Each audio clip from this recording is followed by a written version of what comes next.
Hey there and welcome to Consult the Blind Guy. My name is Andrew. Today we're doing an unboxing of the Stream Deck XL. Hope you enjoyed today's episode. Let's get to it.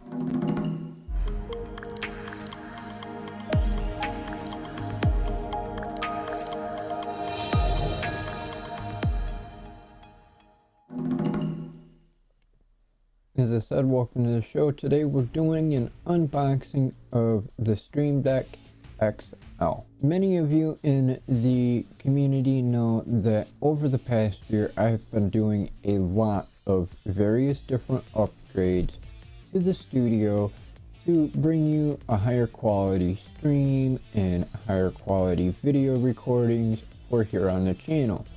Improvements to camera equipment, lighting equipment, microphones, mounts and adapters to make everything look good. And one of the tools that I had that I've been using for this past year is the Stream Deck, which has 15 buttons, which was purchased for me as a gift from one of our community members. Thank you, Rob. Again, it is greatly appreciated. And today I am proud to announce that I have a new Stream Deck XL. I love the regular one so much and have been utilizing it to the point to where I need more buttons. That way I'm not clicking through various pages to be able to do everything I'm trying to do here on the channel. And not only do I use it for live streaming, but I use it for video editing, audio editing, surfing the web, and checking my email and all kinds of other things. And that has been a great way for me to be more productive and be able to have everything done a lot smoother compared to fumbling around on the keyboard and mouse of the laptop to get things done. I purchased the new Stream Deck XL and we're going to unbox it today. And one of our lucky community members is going to be getting the old one that I have been using to help them along with their content creation. So without further ado, let's get to the unboxing. First things first, let's get it out of this bag.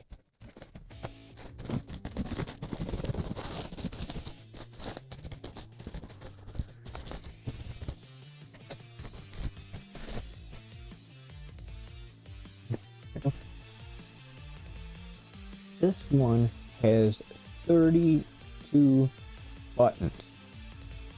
That's quite a bit more compared to the standard Stream Deck with only 15.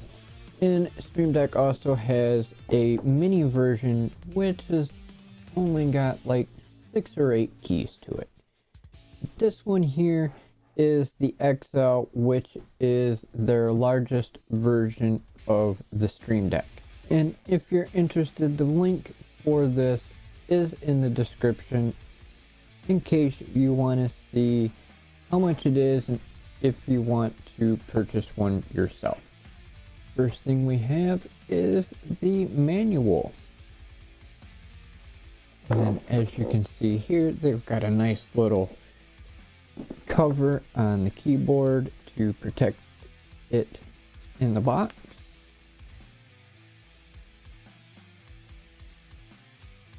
There we go. All nice and wrapped up in there.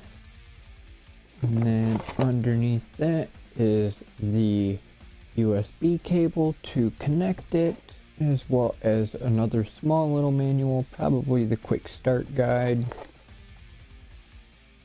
And there we go. The one big difference that I am noticing with the XL versus the 15 key is the 15 key has an adjustable stand.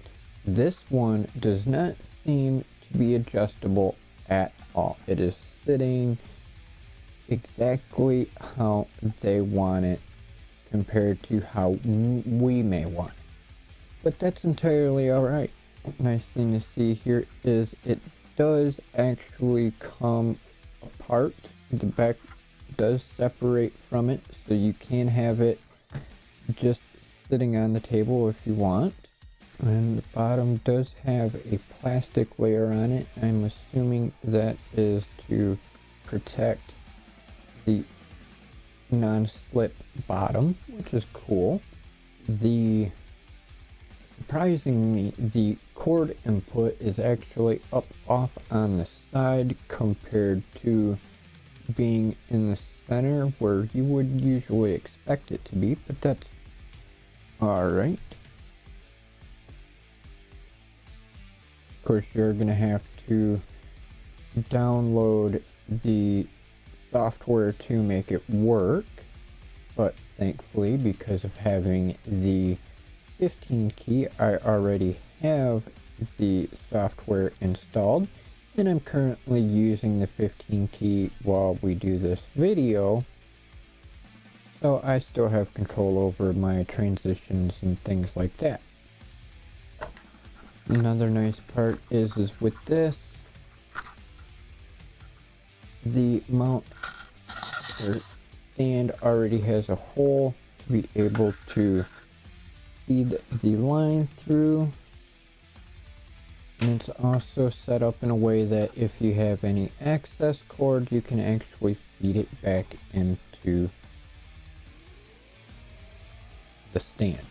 That way you've got a little bit of cable management built in. And there you have it. As you can see, there's a nice opening on both sides of the stand. I can unplug the other Stream Deck, plug this one in, get it set up, and get ready to rock and roll with any projects that I have. Whether I'm doing a recorded video, a live stream, video editing, audio editing, just surfing the web. Like I said, I've got the 15 key Stream Deck set up with 10 different pages of shortcuts to be able to go to my top used websites, check my email, to be able to edit my videos for here on YouTube, to do Zoom meetings, do webinars, and everything else. Many people think that the Stream Deck, no matter which version you have, whether it's the Mini, the Standard, or the XL, it's just for live streaming, and that's not the case. The Stream Deck can actually be used for many different applications. You can use it for Zoom, for streaming, for video production, for controlling your slides if you're doing a presentation. There are plenty of add-on features that are already built right into the software, so you can have everything at your fingertips. I'm going to cut away right here for a quick minute, and I'm going to unplug the old Stream Deck, get the new one set up, and then we'll be back so you can see how I have the new one set up for a real quick demo of the new one being plugged in and operating. So after a quick break, I've got everything set up on the new Stream Deck XL, and here is what it looks like now that it is all set up. On the 15 key, it was hard to be able to do everything that I wanted to when it comes to transitions and programs, because some of them do have fewer than 15 buttons to use for shortcuts, but then you have some of them where it is over 15 buttons, which would require you to have multiple profiles set up to be able to swap back and forth between the two to be able to complete everything. Now with the new Stream Deck XL, I've got 32 buttons to be able to do everything I need. And out of the 32 buttons, I'm only going to use upwards of 30 of them because I like to dedicate 2 buttons automatically for changing between the profiles. That way it makes it a lot easier compared to having to have the program open and swapping that way on the laptop itself, whereas now I can just click a button and either go to the home page or click next and scroll through all the different profiles I have created to make it easier to get into what I want to do. Though I am going to be going through and customizing some things and updating them, it makes everything a lot easier having these buttons compared to having only 15. So I hope you enjoyed the unboxing. If you're new here, please don't forget to subscribe and hit the bell icon so you can stay updated on the latest videos, live streams, and more. If you have any questions or comments, by all means, please feel free to drop them in the comments section below. I'll get back to you as soon as possible. Don't forget to check out this video over here. I'm sure one of them may interest you, whether it is an unboxing or a product review. There's plenty here on the channel that I'm sure you'll enjoy. Thanks again for watching. I hope you have a great day or evening depending on where you are, and we'll see you in the next episode.